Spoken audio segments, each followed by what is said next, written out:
Hello everyone, welcome to Miss Fanika, your favorite study buddy. Health சம்பந்தமான ஒரு சில idioms நாங்க இந்த வீடியோல பார்க்க போறோம். Let's dive in. I'm really sorry to call last minute and cancel, but I'm really feeling under the weather, so if you just want to call me back. I've been feeling under the weather. He's still feeling under the weather. Well, I didn't make you breakfast because I just thought you'd still be feeling under the weather. But it's a good way to show concern for someone who's feeling under the weather. இந்த video பாத்தீங்க தானே?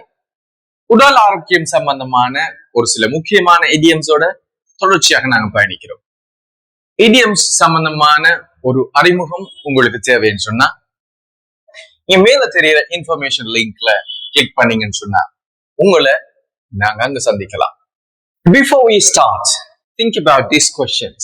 யாராவது I'm feeling under the weather அப்படின்னு சொல்றதை நீங்க கேட்டிருக்கீங்களா? அதுக்கு என்ன அர்த்தம்?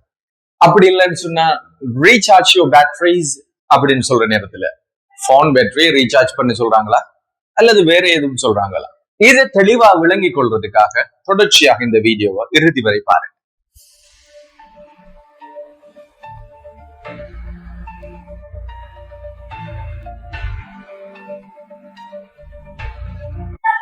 Under the weather அப்படின்னு சொல்றதுக்கு உடம்பு சரியில்லை என்ற ஒரு அர்த்தம் இருக்கு.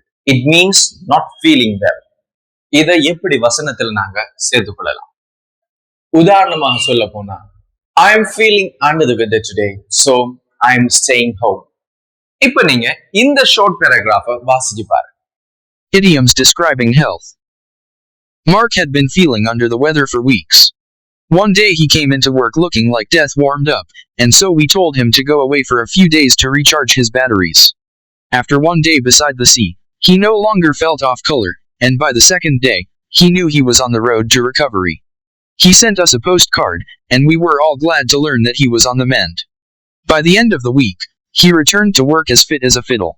And he's been as right as rain ever since. இது உங்களுக்கு புரிஞ்சதா? இந்த பேராகிராஃப்ல யூஸ் பண்ணப்பட்டிருக்கிற idioms என்ன? போல்ட் லெட்டர்ஸ்ல ஆல்ரெடி நான் உங்களுக்கு அதை குறிப்பிட்டிருக்கிறேன். அதோட விளக்கம் என்ன? தொடர்ச்சியா பார்க்கலாம். ரீசார்ஜ் யுவர் பேட்டரிஸ் சொன்னால் ஓய்வெடுத்து மீண்டும் நீங்க energy பெறுறது. For example, I need to go on a holiday to recharge my battery. Off color அப்படின்னு சொன்னால் இது உடம்பு சரியில்லைன்னு சொல்றத இன்னொரு வகையில சொல்ற idiom. உதாரணமாக she's been feeling bit off color lately. இன்னைக்கு அவ கொஞ்சம் சுகம் இல்லாத மாதிரி இருந்தா. குணமாகிறது சம்பந்தமாக on the road to recovery. உங்களுடைய நோய் குணமாகிற நிலையில இருக்குது அப்படின்னு அர்த்தம். உதாரணமாக he is on the road to recovery after his surgery. அவருடைய சர்ஜரிக்கு பிறகு இப்ப அவர் படிப்படியாக குணமாகி கொண்டிருக்கிறார். on the mend. இதுவும் அவர் ரிகவரி ஆகிறார் அப்படின்ற அர்த்தத்தை குறிக்குது. don't worry, she is on the mend now.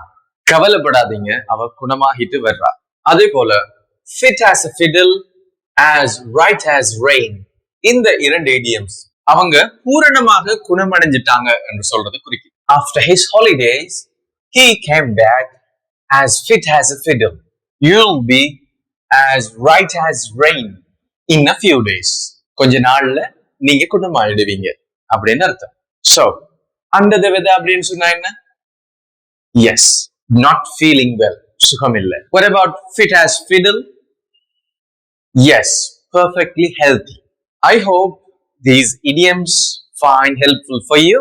We'll meet in another topic. இந்த வீடியோ உங்களுக்கு பிடிச்சிருந்தா லைக் பண்ணுங்க. யூஸ்ஃபுல்லா இருந்துச்சுன்னா மற்றவங்களுக்கு ஷேர் பண்ணுங்க. இது மாதிரி மேலதிகமாக இன்னும் நிறைய டாபிக்ல உங்களோட பேசணும்னு சொன்னா எந்த டாபிக்ல உங்களுக்கு idioms தேவைப்படுதோ அந்த டாபிக்கை நீங்க கமெண்ட் பண்ணுங்க. See you in the next video.